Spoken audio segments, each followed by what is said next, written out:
When a foreigner comes to Japan, there's no guaranteeing that he's going to stay here for the rest of his life or even for more than a year. And so it's not easy to embrace that foreign player until you really see him perform and see his personality. But generally, I think the fans are really happy to have foreigners here. Fans are kind of waiting for that next Randy Bass. And maybe this one is going to lead us to a championship. We've had a few good players here and there, but a lot of them end up being what they call damegaiju.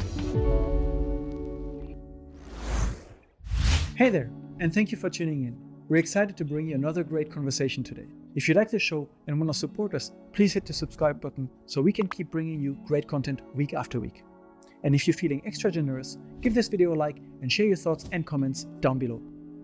Thank you so much. And now, let's get into it.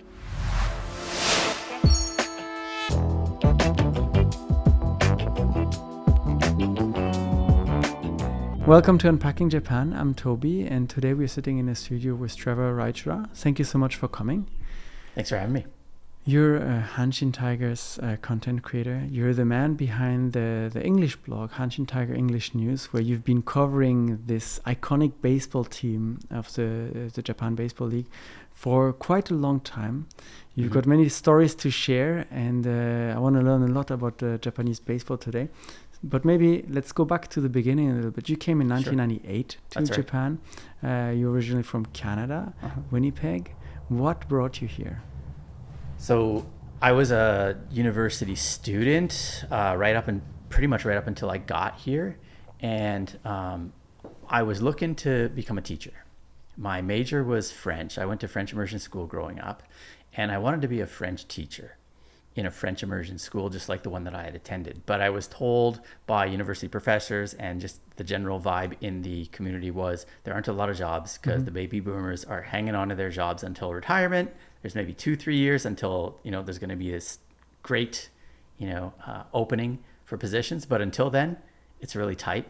And one of my profs told me that it might be a good idea to get experience overseas. Teach overseas, get good at the craft, have something for your resume, come back, get hired. So that was the plan. I didn't necessarily have Japan at the top of my list, or even I didn't even have a special interest in Japan when I got hired on the JET program, but I ended up here anyways. Without a specific interest in Japan at the time, kind of what put it even on your radar? Because English teaching, you could have gone to Europe, to Spain, to France, where you had been learning the language as well. But how did Japan kind of come into the discussion? Yeah, so a few factors that came into my mind as I kind of thought this through. One was that I wanted to go somewhere. If I had to go overseas or I had to go to a different country to teach, I wanted to be somewhere that was very different from my home country's culture. So that took the US and much of Europe, or at least what I knew of Europe, off of my radar. But I also wanted some place that would allow me to have some financial stability. And so that took a lot of countries off the radar as well. And so I had it narrowed down to a few choices. And I remembered that one of my friends, his older sister, was on the JET program maybe 5 years before I actually joined it. And she'd had a positive experience. My cousin had spent some time in Japan studying abroad, I guess, as a high school student. So I had this kind of positive image of Japan, but it's not like I was interested in anime. I didn't know any language before I got here. Really, I had very little knowledge. I didn't even really like the food, to be honest with you. Oh, wow. Here. Yeah. So what was the experience like for you back then, 1998, to leave Canada and come here without being too interested, without having too much knowledge about it, and kind of suddenly being propelled into a country that is so different? And also, where did you arrive when you first got here? Where were you assigned?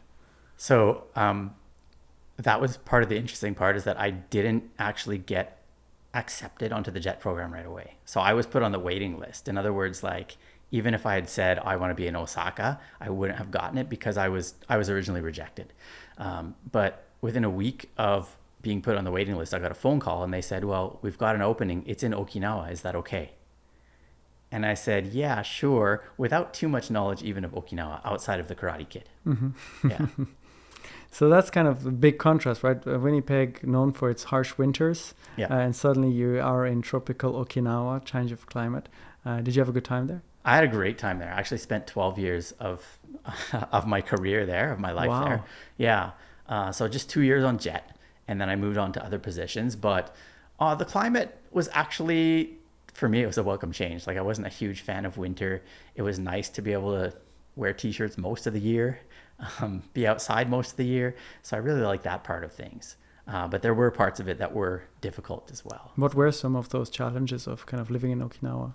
So the first one was like before I even got to Okinawa, this is like early internet age. So there wasn't like a ton of information, and it also wasn't super easy to find, right? So I didn't really know too much, but I had heard that Okinawa has its own language. They don't speak Japanese there, was what I had heard. Now, this isn't true, but before coming to Japan, before coming to Okinawa, I didn't even really crack open language books or anything, thinking to myself, well, I don't have an Okinawan textbook. I don't have anyone that can teach me the Okinawan language. Why should I learn Japanese if I'm going to be living in Okinawa? And when I got there, I realized there were two things. One, yes, they do speak Japanese. And two, they don't speak as much English as I hoped they would. So language was a problem only until I started to learn Japanese, and then it was okay. I mean, the people were really friendly, very understanding. And I just did a lot of smiling and nodding, and I didn't get into much trouble just from doing that. So yeah, that was fine. Were you based in Naha? I wasn't. I was actually based on a small island off of the main island called Iejima. Okay. Have you been to Okinawa before? Not yet, no. Okay, well, you've got to go. But anyways, there's an aquarium up in the north part called Shuraumi Aquarium. It's quite well known. Mm-hmm. And so from there, you can see Iejima. It's kind of across the channel. It's about a 30-minute ferry ride. So not even just located in Okinawa, you were like in the small island of Okinawa. Right. So going from the middle of the continent of North America, literally in Winnipeg, to this tiny island, population 4,000, and oh my goodness, maybe 24 square kilometers at the most. What's life like there? I was the only foreigner that was out in town. So there was like there is a small U.S. military base there. But they basically did their whatever they do kind of in private, and they didn't mix with the community. And so I was really the only one. And in fact, I was the first foreign full-time teacher on the island. So it was a shock for me, but I think it was, well, hopefully in a good way, it was a shock for them as well to have this foreigner in their midst, trying to learn the language. Mm-hmm. There were 2 elementary schools, 1 junior high school. I was known by all the kids. Therefore, I was known by all the parents. Therefore, that's most of the village. There was 1 convenience store, 2 traffic lights, and not much of anything. It was a very peaceful place, and I really enjoyed my time there. What led you to leave Okinawa after 12 years to move to the Osaka area where you're now based? Actually, I didn't move to Okinawa, Osaka next. And there are several versions of the story of why I left Okinawa. The simple one is that it's not that I was tired of it, but I was starting to feel like I missed life as it was in Canada. In other words, having a winter season, having a lot of land, if you will, or at least being able to, kind of look as far as the eye can see and see land and see various things as opposed to just seeing the ocean. Right. I mean, it's not so simple as that, but that's that's the answer I'd give to most people. But I moved actually, so this kind of leads into or answers the question of, well, if you missed Canada so much, why didn't you go back to Canada? I went to Hokkaido. The exact opposite. Right. Yeah. So, but it is kind of like a miniature Canada in some ways. Obviously, it's still Japan, but, vast lands, a lot of snow, mountains, all sorts of similarities with Canada. And so that's where I was, but just for a year. And then I finally moved to Kansai. So all the way down south, all the way down north, and then ended up in the middle somewhere. Correct. To my knowledge, there's no baseball team in Okinawa. Correct. There's the Nippon Ham Fighters in Sapporo. Mm-hmm. So at what point in time did you encounter or kind of really get into this? Because in Canada as well, I would say you guys are really into hockey. Mm-hmm. You've got the Blue Jays as a baseball team, right? But there's not too much baseball going on north of the U.S. border. So when did that kind of become an interest of yours? Exactly right. So, I mean, hockey was my big interest growing up, as was Canadian football. We had teams for each in my town of Winnipeg. The Winnipeg Jets left in 1996, and that kind of left a hole in my heart. This might be a long answer to your question, but we'll get to it. I've always liked watching pro sports. I've always wanted to kind of be in that environment, I guess, if you will, like the fan environment, just talking to people about the game last night or whatever. And going from Winnipeg in 1996, the Jets left town, moved down to Arizona, and then going to Okinawa where there's no pro team. I kind of had like a, 14, 15 year gap of not really following pro sports very closely. But I knew it was kind of my first love as far as just hobbies and so on. So while I was in Okinawa, one of my fellow Jets introduced me to something called fantasy sports. Fantasy baseball was it was my gateway into baseball, I guess. Like he introduced me to this fantasy baseball. You're on the internet, you're drafting a team of Major League Baseball teams. They become, or players, they become your team, or you create a roster, and then your roster of drafted players and their real-time stats go up against another person in your league's drafted team. And I kind of like the competitiveness of that and being able to craft a team better than other people. So that actually got me following baseball a lot more than I ever had before. And it wasn't that I was watching games and cheering passionately for any team or even any player. It was more just looking at the stat lines and saying, well, I sure hope my guy comes up big or whatever. But that gave me a little bit more of a favorable outlook, I guess, on baseball. Because up until then, it was just kind of like, well, if the World Series is on, I'll watch it. But the regular season, not that exciting. I'd rather watch hockey. I'd rather watch football. I'd rather watch basketball, whatever. But still, it took me a long time to actually get into Japanese baseball. So I had like this kind of prejudice, if you will. Major League Baseball is the best baseball on earth. Highest quality, best players, most excitement, the whole package. And Japanese baseball, when I first got to Japan, when I was living in Okinawa, I had my certain TV shows that I liked watching. Helped me to learn the language and so on. And I'd turn it on, and sometimes instead of my program, there would be a Japanese baseball game on. And it was the Yomiuri Giants, inevitably. They're Japan's team. The Giants, always. Yeah. And it's not that I had, like, I kind of did have an instant hatred for the Giants because of that. It wasn't because they were in Tokyo or because they wore orange or anything like that. It was like, they're taking away my TV show today. I hate the Giants.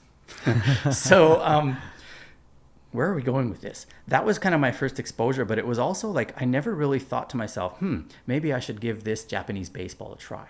And it really took until I got to Kansai to finally give it a shot. Even though I was in Sapporo where the Fighters play, I didn't really consider becoming a fan of the Fighters for some reason or another. When did you arrive in Osaka? So I got to Kansai in 2011. 2011, and then first trip straight to Koshien, or did you did you have a moment of hesitancy between the Buffaloes and the Tigers? No hesitancy whatsoever, but it didn't take me, or it did take me 3 years to actually finally go to a game.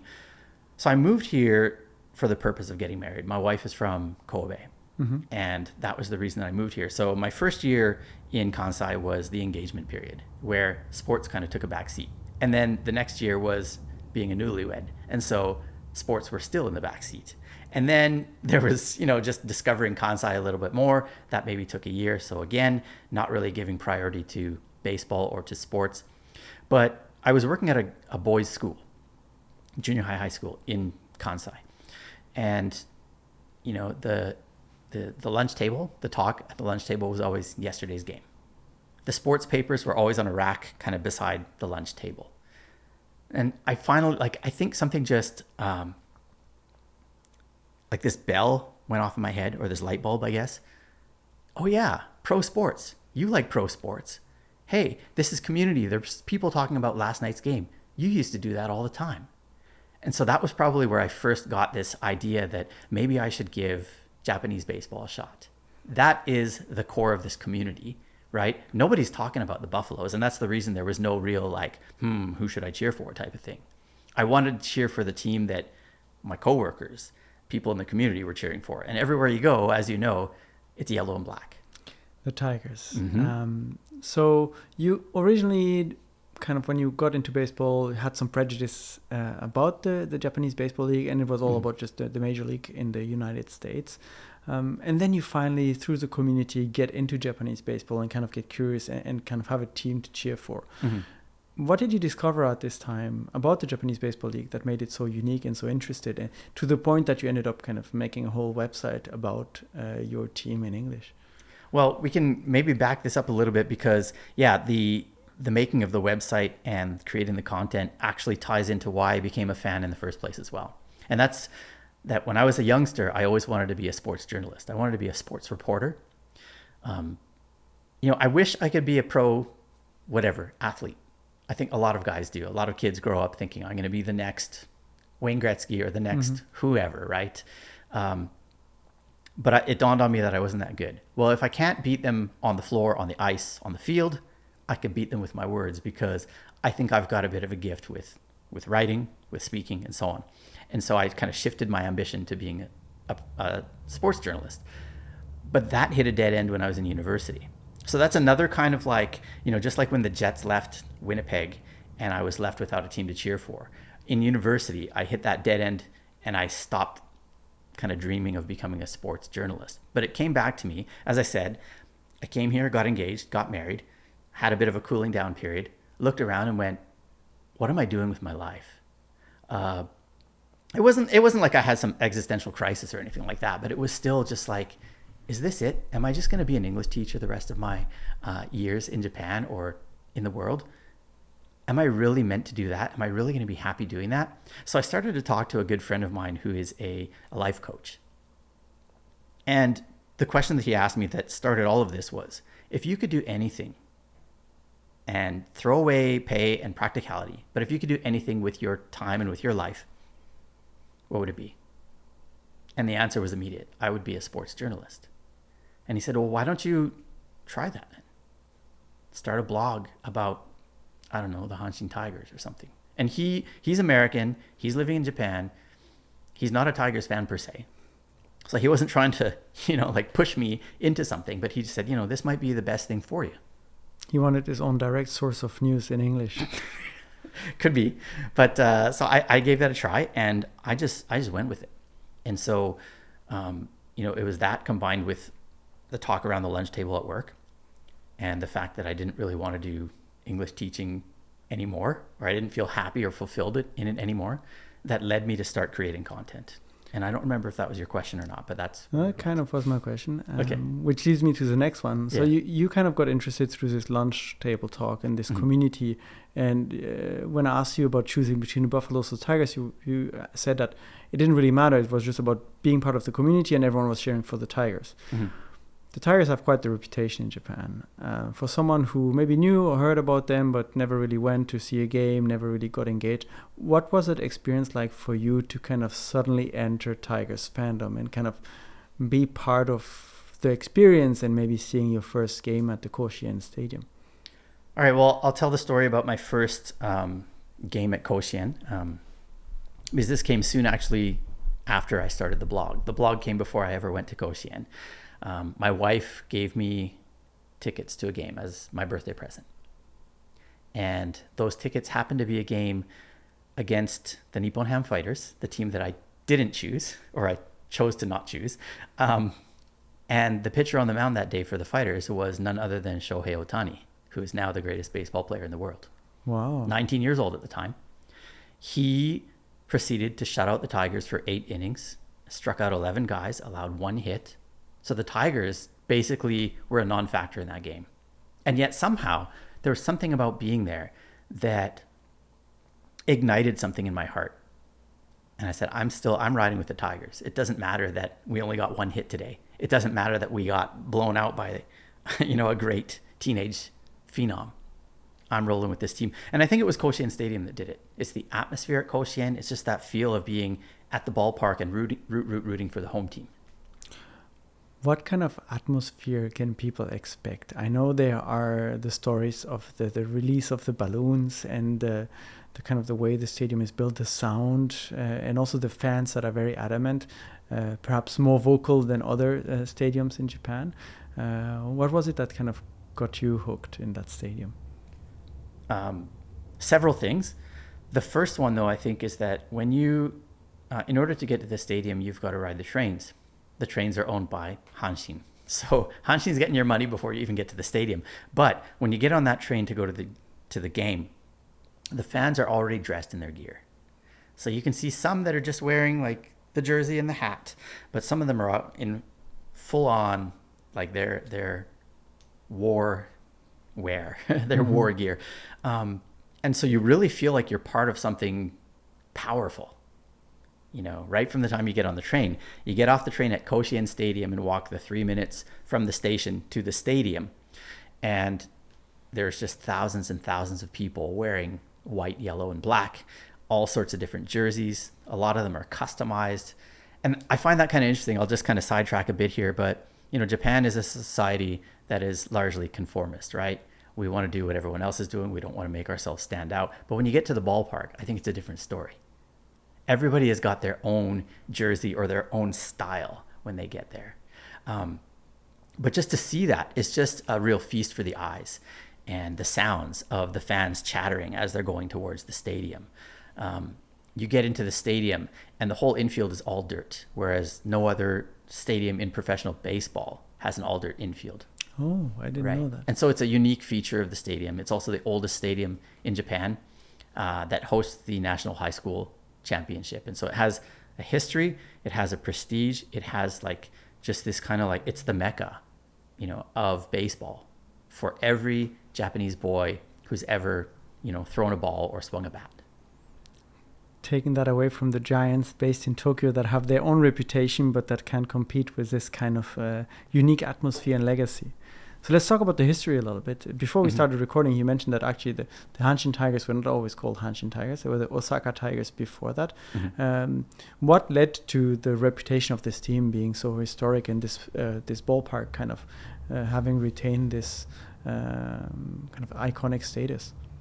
To me, what it boils down to is that the Hanshin Tigers are based, well, by and large, for all intents and purposes, they're based in Osaka or in Kansai. And the spirit of the Kansai-jin is different than the spirit of someone who's from Tokyo or someone who's from a different part of Japan. Osaka is known for its comedy. Osaka is known for its liveliness, right? It's a real business town. And I think that energy brings itself to the ballpark as well, and creates this just a different atmosphere than other stadiums. The team has always kind of had this little brother complex, in my opinion, right? So you've got the Yomiuri Giants, the Tokyo Giants, who have won more often than they lose. Literally, they've won more than half of the Central League championships. Oh, wow. Since the start of two-league baseball in Japan in 1950. So we're always the underdog. We're always the little brother. We're always the one that comes close and then doesn't come through in the end. And I think that really creates like this fierceness amongst the fans, this energy, this loyalty to the team. Through it all, we're in this together. We're going to win together. We're going to lose together. And more often than not, we lose, but that's okay. Well, you're the retaining champion at the moment. I think at least the season 24-25, I think. 2023, we won the Japan Series, and then 2025, this year, we won the Central League, and we're in the midst of the playoffs. So probably by the time this is out, we'll know who the winner of the Japan Series is again. So maybe a chance to defend or to reclaim the title. I think so, yeah. You said that Japan is quite conformist, generally speaking, but when you go to the stadium, everyone wants to express themselves. People are visually expressive. They are loud. There's kind of a lot of energy. Mm-hmm. So for someone who's maybe not too much into baseball or has never really been to a game in Japan and they want experiences, what's the best experience one can get at Koshien? What should you prepare? How should you approach it? Where should you kind of go to really enjoy a game day? Well, the core fans, or the most loyal, the fiercest fans, will be in the right field stands. So if you're looking for a ticket online or whatever and you see something that's right field, if you really want to experience the game in a new way, or the sport in a new way, or pro sports in a new way, really, you want to get your ticket in the right field stands with the home cheering squad. There are several trumpeters and drummers and flag wavers and I guess song leaders, if you will, because there's this constant singing and chanting and cheering for the home team, particularly when the home team is at bat. Every player the main players have got their own cheer song. And so you've got the cheerleaders that are leading the whole crowd to sing in unison. So I kind of have to take back what I said about, Japan not being conformist at the ballpark, because everybody sings the songs in the same timing. But that's part of the charm, I think, of Japanese baseball. So as the home team is at bat, each individual batter has their own song, and they sing it and sing it and sing it. And then it kind of comes and goes. So they might bring it down for a bit and just have like a generic cheer that's not a song, and then they'll go back into the song depending on how long the at bat is for that player. But then the next player's got his own song, the next player's got his own song, and then they have a song that they sing when the team scores a run as well. And that's kind of the team's fight song. And so you've got 45,000 people, 42 to 45,000 people in the stadium, all singing in unison these songs to encourage the players to do their best. And it's just a really powerful experience. How does that kind of fare in comparison to Major League? You mentioned that it's the highest level of baseball in the United States. They've got all the best players. Shohei Ohtani, whom you mentioned before, is also now playing there, as well as some other of Japan's top talent. But in terms of atmosphere, in terms of competitiveness or rivalries, how is the Japan League? So as far as the fan experience goes, Major League Baseball obviously doesn't have cheer songs. They do have a couple of songs, like maybe at the seventh inning stretch or whatever. But in general, they're not singing in that sense. I think each individual might be vocalizing their excitement or disapproval of what's happening on the field in their own way. And by and large, that doesn't happen in Japan. So that's one of the differences amongst the fans. I will say also, though, especially at Koshien, the fans do have their own kind of culture. And this is Osaka and Kansai. And so there's a bit of comedy going on as well. So I think in North America, you'll boo the opponents, or you will jeer the opponent's players to try to get under their skin as they're trying to perform their best. Whereas it's interesting that in Japan, the fans, or at Koshien, I think especially, the fans will kind of jeer their own players. If a player's in a bit of a slump, they might say something, but it's always an attempt to not necessarily put the player down or to, get under his skin.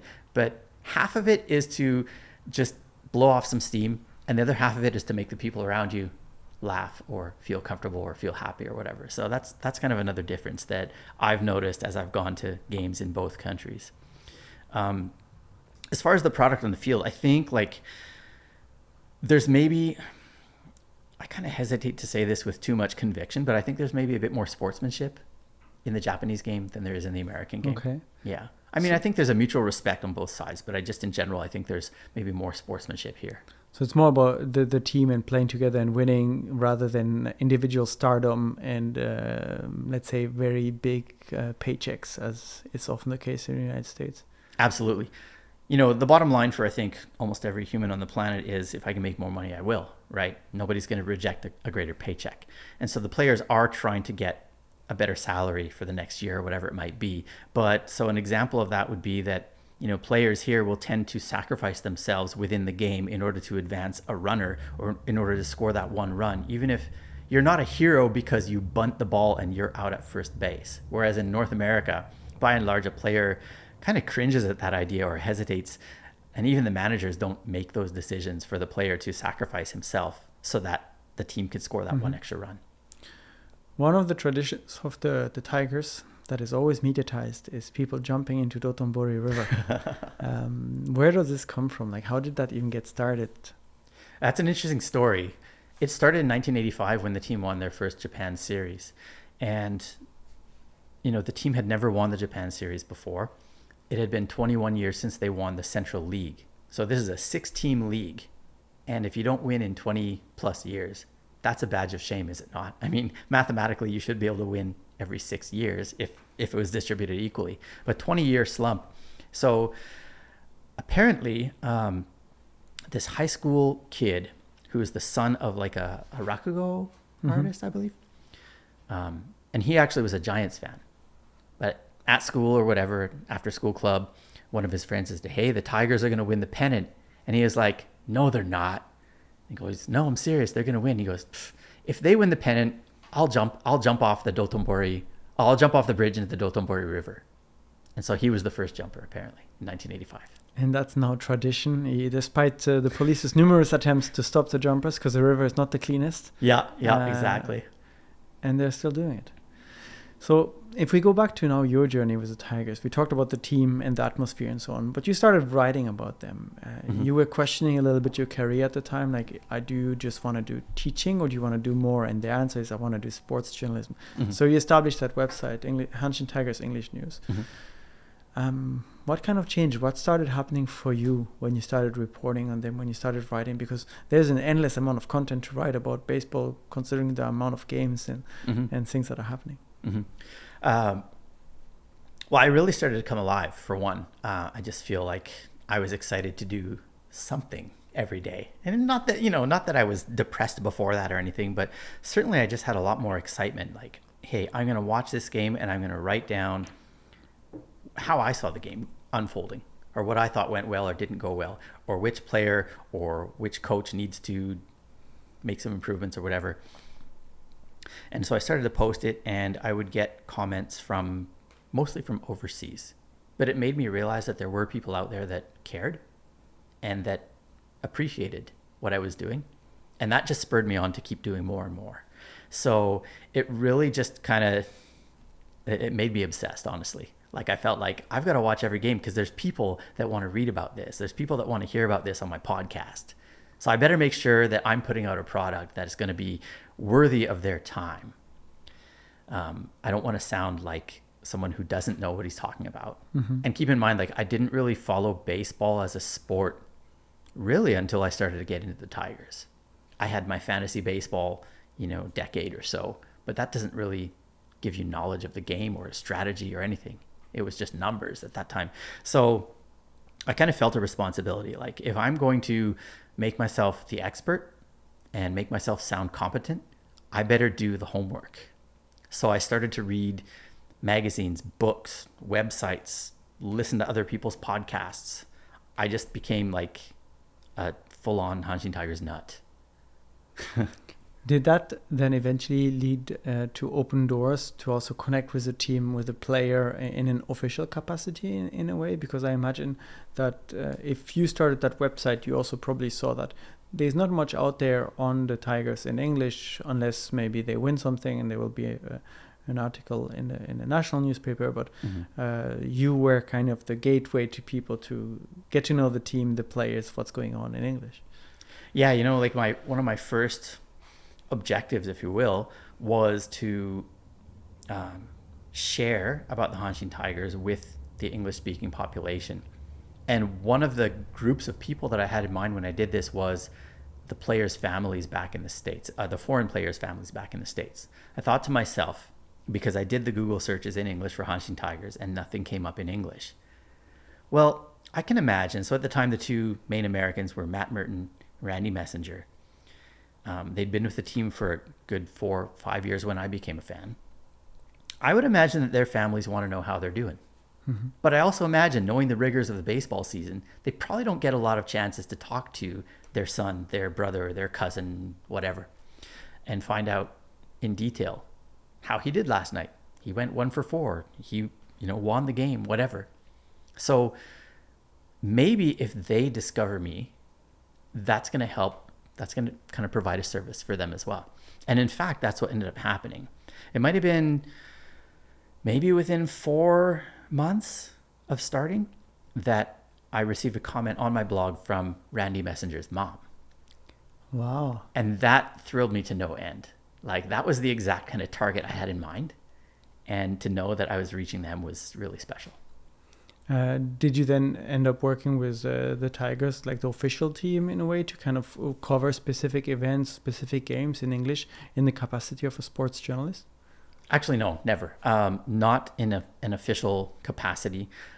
So the team has probably known about me, but they've never actually reached out to me. And I think it might come down to money.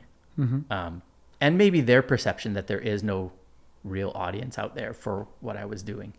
But no, they've never actually reached out to me. I've never kind of been employed by them for that purpose. I have since been employed by them to interpret at events. But as far as actually content creation and sports journalism. No, I've never been contacted by them. I did get a column in a Japanese sports newspaper, though. That's cool. Mm-hmm.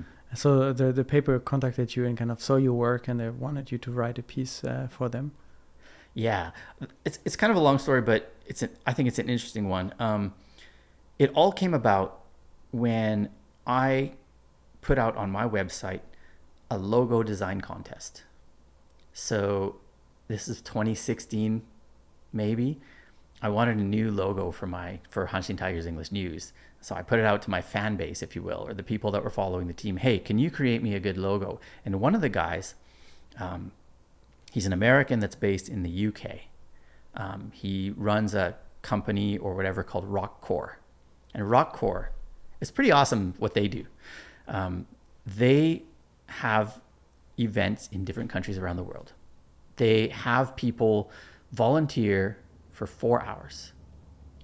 Basically, they find these organizations that need help. Like in Japan, one of the works that they did was they helped with some recovery and restoration post 2011 earthquake in Tohoku.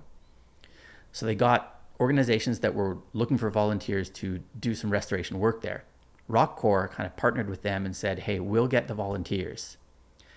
If you put in 4 hours of work in one of these organizations through Rockcore, you get to go to a live rock concert. So they bring in some big name musicians, some local and some international, and they have a show.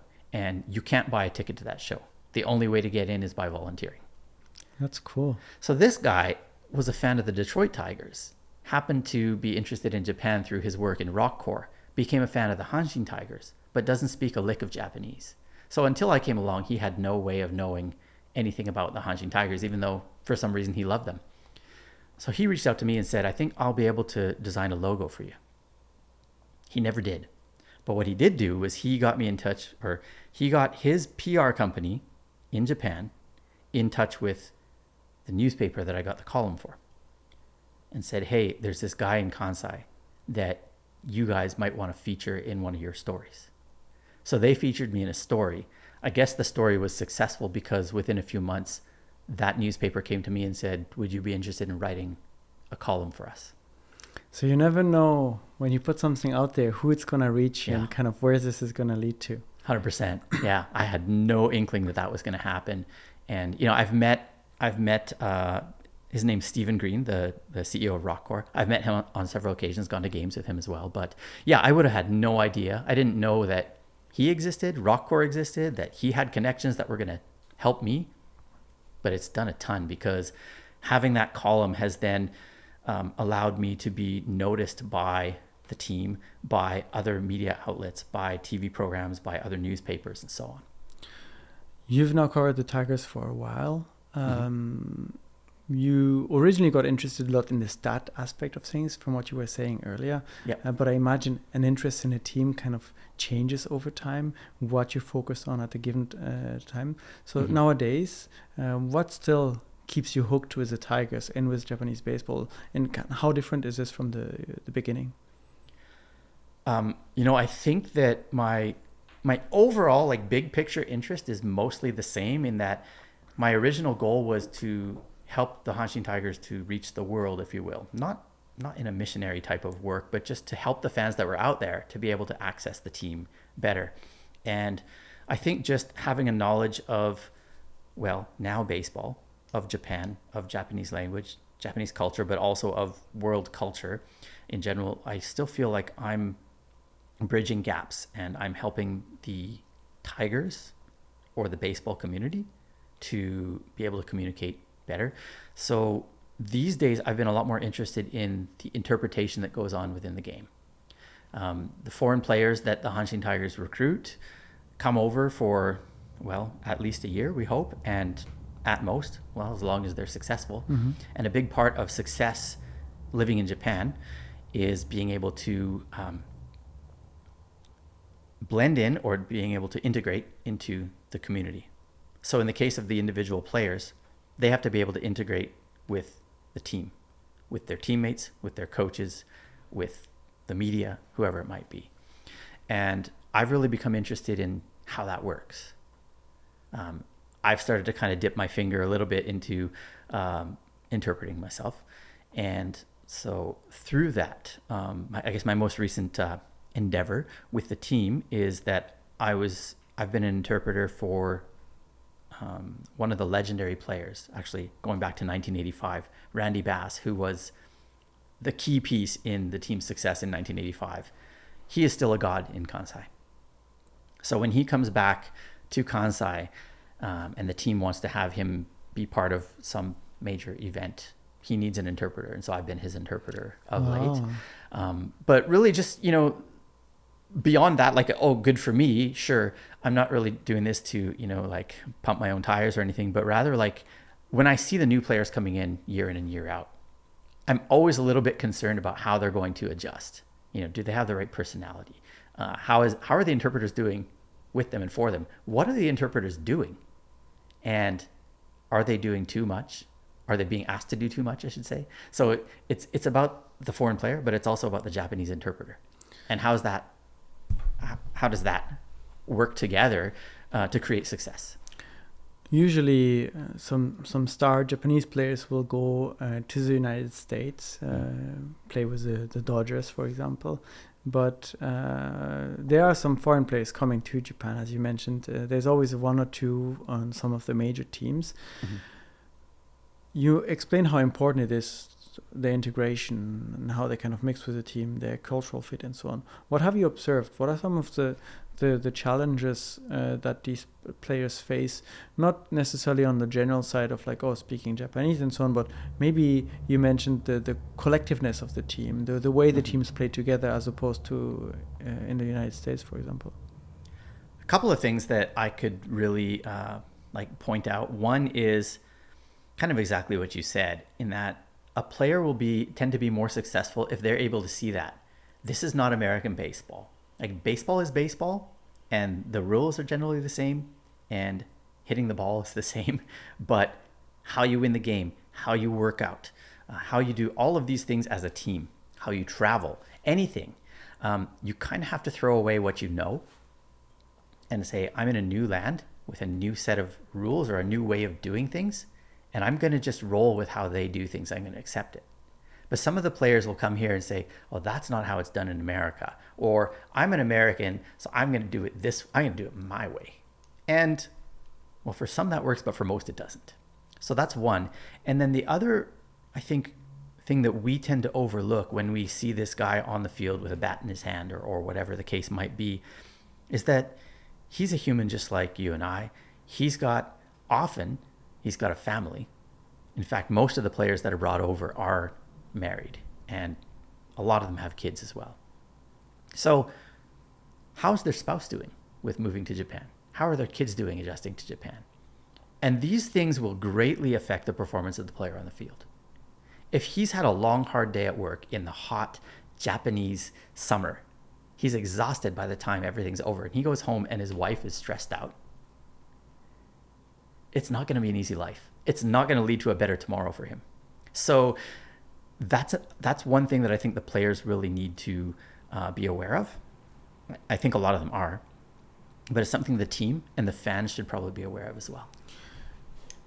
We talked about paychecks earlier, and that everyone, generally speaking, would look forward to a higher paycheck, and that's one of the motivations for players to go to the United States, where pay packages are much higher. For sure. So what is generally the motivation for those players in the United States to come to Japan, where they know they will be facing challenges with integration into the team, perhaps much lower salaries than they are used to, and kind of different ways of working? I think in recent years, more and more players have prepared themselves before even getting here by saying, I've heard about Japanese baseball. Maybe they've watched the World Baseball Classic, or they've just seen Otani or some of the other players excelling in Major League, and they're intrigued by, where did these guys come from and what is baseball like in their country? So this is more so the case maybe in the past 10 years than it was before that, where players are coming in ready for that. But the typical player that comes over here from America or from the Dominican or wherever it might be, they're not the types that are already well-established Major League Baseball players. So they don't necessarily have that high salary that we kind of imagine that they all get. Mm-hmm. So when they do come here, they might get a salary bump. In fact, more often than not, it is a better salary here than stateside. The other one is that if they are playing in the States and they're stuck, they can't quite make that promotion up to the major leagues. They're in AAA, in the minor leagues. And they might get a few chances at the major leagues, but they can't establish themselves. Sometimes coming to Japan will give them that breath of fresh air, maybe a different system to work under, different coaches, a chance to play 140 plus games a year, whereas in America, they might not be able to play as much. They might find themselves sitting on the bench or whatever. So they figure something out, they get better in Japan, and recently some of the better ones have gone back to the major leagues. I'm talking like the Americans and Dominicans and so on, and they'll continue their career in the majors and be quite successful and make that big money afterwards. How do the fans of the team, of the Tigers, for example, perceive this? You mentioned some of them come for a year, sometimes not even a season, and it's kind of like the revolving doors a little bit. Very few stay for a longer period, like Randy Bass, I think you mentioned, who was here and kind of helped the team to a title. So are they welcome, generally speaking, or is there like always like a question mark, or how is this guy going to do and how long is he going to stay, as a kind of joke? Yes and yes, I think. I think this is true for the society on the whole, right? When a foreigner comes to Japan, there's no guaranteeing that he's going to stay here for the rest of his life, he or she, I should say, or even for more than a year. It just depends on that initial experience. And so there is that little bit of, I don't want to say hesitancy, but certainly like it's not easy to embrace that foreign player until you really see him perform and see his personality both on the field and with the media. But generally, I think the fans are really happy to have foreigners here. And I think, honestly, like Randy Bass could still to this day have that impact on the fan expectation and the fans' response to the foreigners. He did so much for the team that year, and actually throughout his 6 years with the Tigers, that, you know, fans are kind of waiting for that next Randy Bass. Well, maybe this one is going to lead us to a championship. Maybe this guy's going to be our next big hero. And so there is definitely an excitement. Unfortunately, there hasn't been a Randy Bass since Randy Bass. So we've had, you know, a few good players here and there that have made a positive impact either on the community, on the team, the fan base, whatever it might be. But a lot of them end up being what they call damegaijin, right? So they kind of fizzle out after a year. We talked a lot about the team and the league, but one of the key parts of the Tigers is also the Koshien Stadium, which is not only used for the team's game, but also for the summer tournament, the high school tournament you mentioned earlier. This is really big. A lot of people that are not even into baseball just like to watch this every year and kind of tune in for that. Can you tell us a little bit about this tournament, where it comes from, and why is it such of importance for Japanese baseball as a whole? Sure. The tournament started before Koshien Stadium was built. And by the way, Koshien is 101 years old now. So the summer tournament, I think, started in 1918. And it was sponsored by a newspaper. And I think it was kind of like a promotional vehicle for that newspaper. Well, as the tournament grew in popularity, the ballparks that they were using became too small. The fans were coming to this ballpark and they were crowding against each other and being pushed closer and closer to the foul lines or to the playing field. And they realized they had to do something about it. Well, somebody in Hanshin, I think, had been reached out to by the newspaper. And they said, look, we've got to do something about this. And so Hanshin actually, there was somebody, I think, on the company that was in America kind of researching railway to help develop the Hanshin Railway. And they said, hey, bring back some blueprints of some baseball stadiums because we need to build a big one for this tournament. You know, if we can host this is going to be a big deal for our company. And so Koshien, the stadium, was born out of that. It was built very quickly, and the tournament has taken place there ever since. So the summer tournament is basically, it's single elimination. And each prefecture has one team representing it at the tournament, except Tokyo has 2 and Hokkaido has 2. So it's 49 teams going head to head, single elimination until it comes down to the finals, you know, and then the champion is determined between those last standing 2 teams.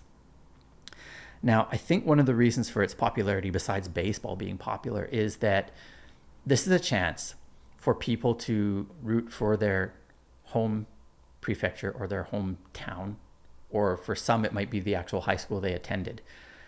It's a chance for them to maybe relive their youth. So even if they're in their 40s, 50s, 60s, and they're slaving away at their job, they're in Tokyo, they're on the subway every day, and life is stressful, but it's that chance to watch, okay, I'm from Shimane Prefecture, so I'm going to cheer for the Shimane team. I remember growing up in Shimane, and it brings back that hometown pride. So I think the whole nation just kind of stops and says, I'm rooting for my hometown team. And it's just a great chance for people to celebrate together when their team advances, and maybe mourn together when they don't advance. And that's also just a little side story. I don't know if we were getting there, but the teams, when they lose, these high school teams, they take their cleat bag, their shoes, right? And they actually take some of the dirt from Koshien Stadium and they scoop it into their bags and bring it back home to their home prefecture as a souvenir, as a memory of having played at Koshien. And this becomes kind of the story that they're going to tell their kids, their grandkids. Hey, did you know that I played high school baseball at Koshien Stadium when I was in high school? When I was in high school. And so we were saying that Okinawa doesn't have much baseball going on, but I think they won. The high school from Okinawa won this year's summer tournament. Correct. And that was a big deal. Everyone kind of waiting for them back at the airport. Mm-hmm. And that must be quite something for high school students to kind of play on such a national stage with everyone watching them and kind of reliving their own youth through them. A lot of pressure too, I imagine. I think so. And one of the things about baseball that I love that makes it different from other sports is that time doesn't run out in a baseball game, right? Like if you're playing basketball, the timer's going down, and if you're losing by 5 points and there's 10 seconds left, you're done. Or if you're losing by 8 points and there's 2 minutes left, you're kind of like, yeah, we're probably losing this game. But in baseball, it's not time, it's the number of outs, right? So you could be down in the ninth inning by 5 runs, and that sounds insurmountable, but you still have 3 precious outs before the game is over. What I'm trying to get at is that I think in these high school baseball games especially, these kids are playing in front of 40,000 people for the first time ever in their lives, right? I mean, they're probably used to playing in front of a few hundred.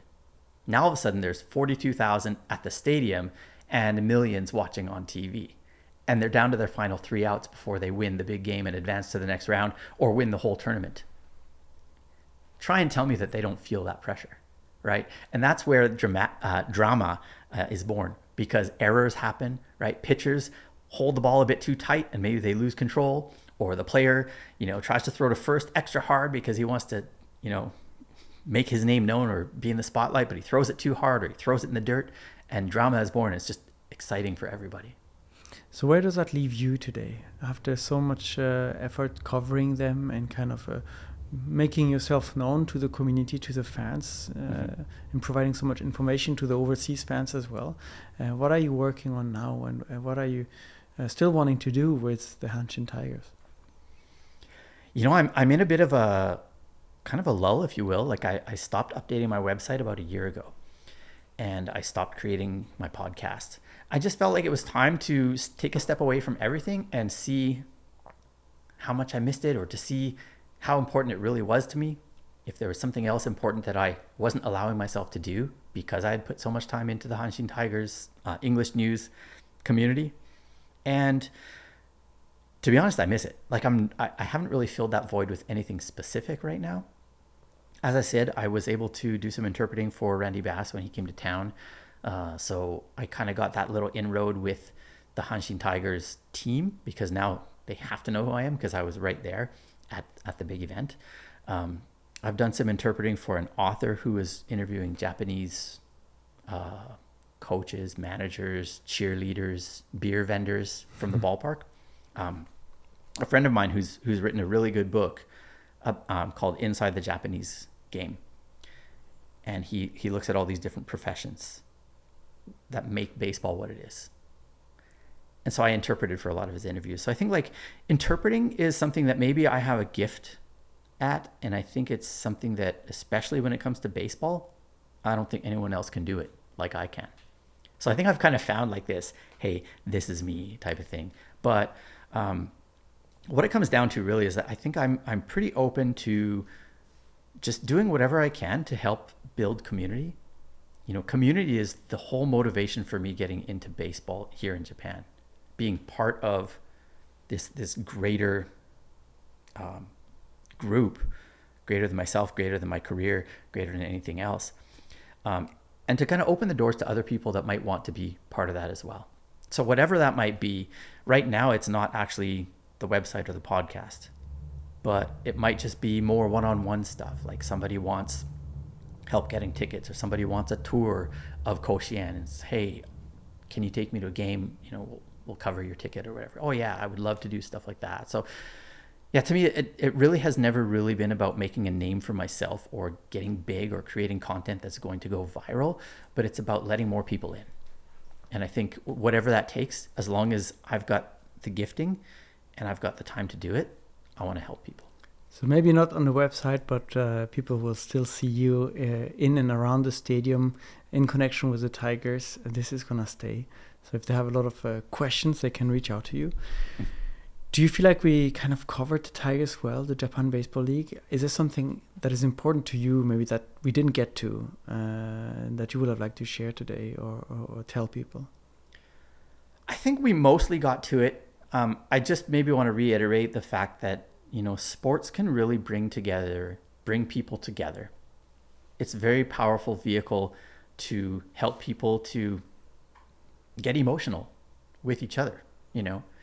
It might be centered around the win or the loss of the team or whatever, but it still creates bonds with people. And for me, that's made a big difference in my life here in Japan. That if I had not become a fan of the Hanshin Tigers, I'd probably still be here. And I'd probably still have some friends. But this has allowed me to open all sorts of doors to all sorts of relationships. Just by, you know, wearing a Hanshin Tigers hat or whatever it might be, or just, you know, when the Tigers come up in conversation, if I can roll with people, and I'm not just the guy that says, oh yeah, I know the Tigers, they're a baseball team here, but rather like, well, yeah, I watched last night's game and I saw that really important double play.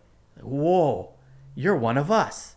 That's right, I am one of you. And so, you know, as an outsider that stands out physically or visually, and probably even, you know, my Japanese isn't perfect, so I can't communicate perfectly. But when it comes to baseball, I can communicate perfectly, and I can fuse myself into the community perfectly. So I would really encourage people who are here, maybe in Japan, who have struggled with finding community. I'm not saying you have to become a Hanshin Tigers fan, although I welcome that. But finding something within the community that really allows you to dig deep or to dive deep and just become the same, kind of have that same level of passion about something as the locals do. It will really go a long way toward enriching your social life. I think this is a beautiful way to end this conversation, and good words of wisdom to follow for people that maybe are struggling in Japan or maybe are looking for ways to connect with more people. Sports brings people together, and the Tigers always welcome new fans. Absolutely. Come on, get in touch with me and I will hook you up. Trevor, thank you very much. We'll put all the links in the description. Even though the website is maybe not updated now, we might see some new updates in the future coming there, or people can reach out directly. Thank you very much. Thank you everyone for listening and watching. This was Unpacking Japan, and we'll be back in the next episode. Bye.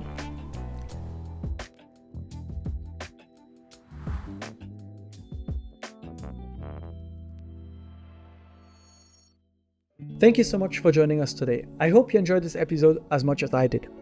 Please hit the subscribe button so you don't miss out on future conversations. And we'd love to hear from you. Share your thoughts in the comment section down below. And if you enjoyed this episode, here are a couple more that we think you'll enjoy. Thanks again for your support, and we'll see you next time.